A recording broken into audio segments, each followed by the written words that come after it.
Z wielu stron słyszymy podobny komunikat, że do 30 powinniśmy mieć karierę, własny biznes, mieszkanie, tuż po 30 rodzinę, kredyt, pierwszy dom, a koło 40 już wszystko wiedzieć o życiu.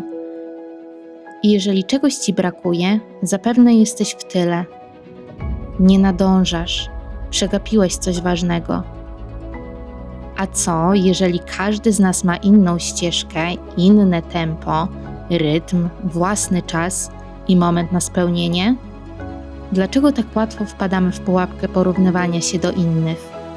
Ktoś zawsze będzie szybciej, ktoś lepiej, ktoś wcześniej, tylko według czyjego zegarka? Może po prostu ktoś zawsze będzie inaczej? Przez lata żyłam poddana ogólnie panującym schematom. Chciałam zdążyć, zasłużyć, aż pewnego dnia zderzyłam się z poczuciem, że to po prostu nie ma sensu. I ostatecznie była to bardzo przyjemna konfrontacja.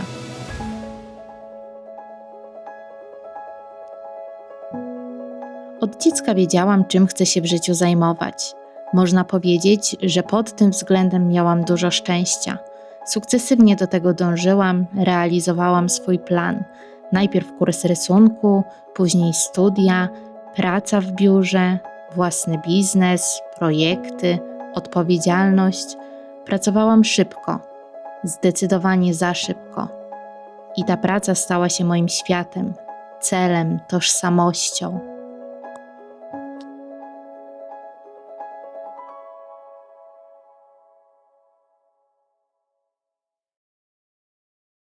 I mój mąż, jeszcze wtedy chłopak, wielokrotnie mi powtarzał, że ja powinnam nauczyć się odpoczywać. Tylko ja nie potrafiłam, nie byłam w stanie. Nie miałam wystarczająco dużo czasu dla niego, nie miałam go też dla siebie. Nawet kiedy spędzaliśmy wspólnie chwilę, to moja głowa znajdowała się bardzo często w zupełnie innym miejscu, moje myśli wędrowały w kompletnie inne rewiry. I ja wówczas wychodziłam z założenia, że spokój przyjdzie wraz z sukcesem, że ja muszę sobie na niego zasłużyć ciężką pracą, dobrymi wynikami, ciągłym rozwojem. I z zewnątrz to wszystko wyglądało ok, wszystko było w porządku. Natomiast w środku ja czułam coraz mniej radości z tworzenia, a coraz więcej takiego niepokoju, niechęci, lęku, aż w końcu przyszło coś, czego obawiałam się, myślę, najbardziej, czyli takie kompletne wypalenie zawodowe. I pojawiły się w mojej głowie również myśli, że może nie jestem wystarczająco dobra, że może powinnam być lepsza w tym, co robię, a może nigdy nie będę wystarczająca.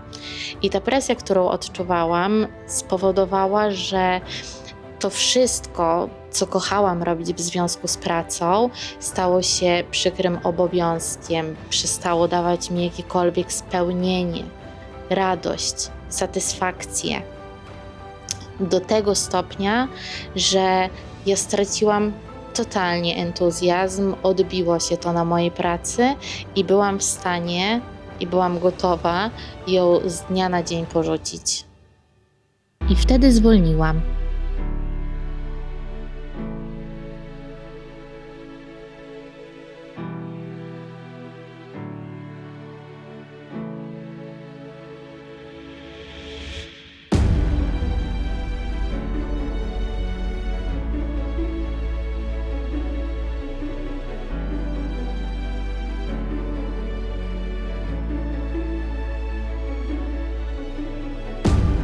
Nie dlatego, że chciałam. Po prostu nie byłam już w stanie biec. Nie był to żaden spektakularny moment, życiowa decyzja, raczej ciche zatrzymanie się. Często biegnąc nie patrzymy pod nogi. Jest tam łatwiej o potknięcia. Powolny spacer pozwala nam dostrzegać więcej, a przy tym zachować równomierny oddech. A kiedy już zaczynamy uważnie obserwować, możemy zdać sobie sprawę z tego, że narzucany nam z góry harmonogram przeżywania naszego życia wcale nie jest uniwersalny. Żadne tempo nie jest zbyt wolne, niezależnie od aspektu życia. I chociaż społeczeństwo lubi nam wmawiać, że wszystko ma określony moment, nie poddaję się już tej presji. Bo nie musimy iść w tym samym rytmie.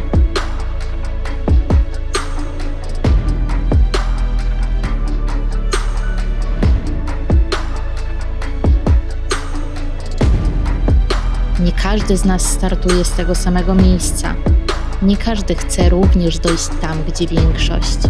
Może nie chodzi o to, żeby nadążać, a o to, żeby żyć tak, by każdy krok miał sens, nawet jeżeli stawiamy go wolniej niż inni lub nie stawiamy go wcale.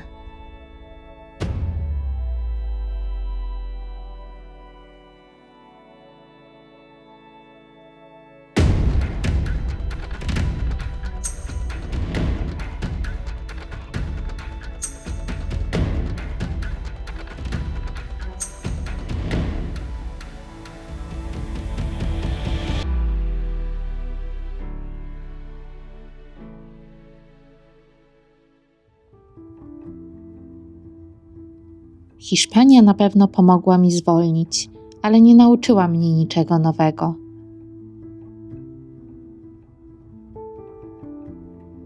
Przypomniała mi jedynie o tym, co tkwi w każdym z nas, o potrzebie psychicznego odpoczynku.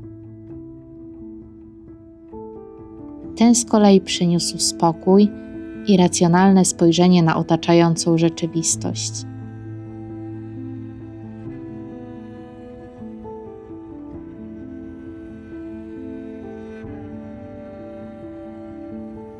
Malaga nie rozwiązała moich problemów, ale pokazała mi coś, o czym niestety zwykłam zapominać, że każdy z nas ma własny rytm.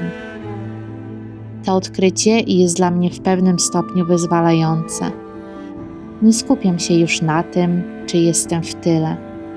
Nauczyłam się żyć tu i teraz, doceniać małe, na pozór nic nieznaczące momenty, które tworzą moją codzienną rzeczywistość.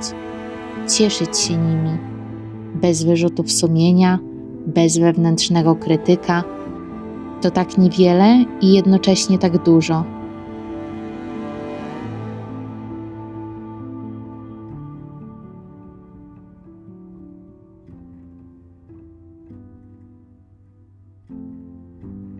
Nie tkwię już w poczuciu, że może mój zegar wskazuje na jakiekolwiek wybrakowanie.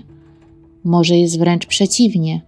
Może powolna droga ma mi w jakiś sposób sprzyjać, a może po prostu nie warto się nad tym pochylać, tylko zwyczajnie akceptować. Po prostu być.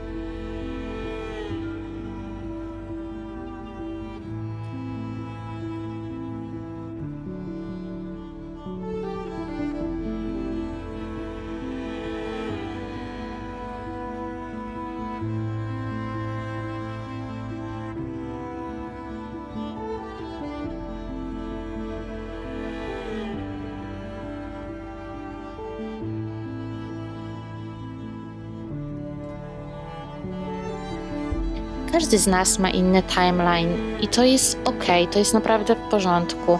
Każdy z nas ma również inne warunki. I co tak naprawdę dało mi zwolnienie?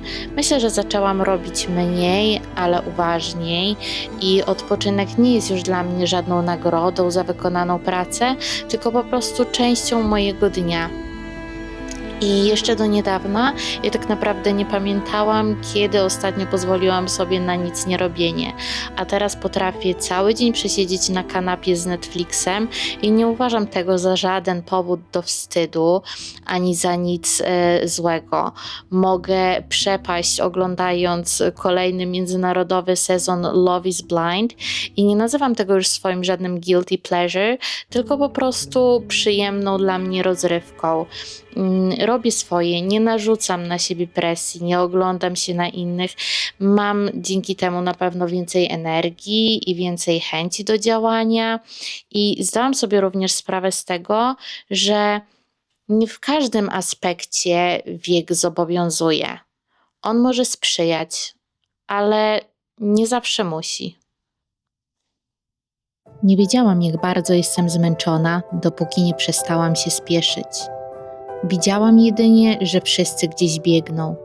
Do sukcesu, stabilności, instagramowych obrazków, ale dlaczego nikt nigdy nie zapytał, czy to naprawdę nasze tempo? Nie chcę już żyć w pośpiechu. Chcę mieć czas, żeby działać i czuć, zanim to minie. Czas, żeby się zatrzymać, zanim pójdę dalej. Nie martwić się, że na coś jest za późno. Nie biec. Żyć tak, by nie czekać na coś. Idealny moment, odwagę, znak, że już pora. Być może ten moment właśnie trwa, tylko rozwija się z odpowiednią dla mnie prędkością. Staram się jej poddawać, ale przede wszystkim ją akceptować.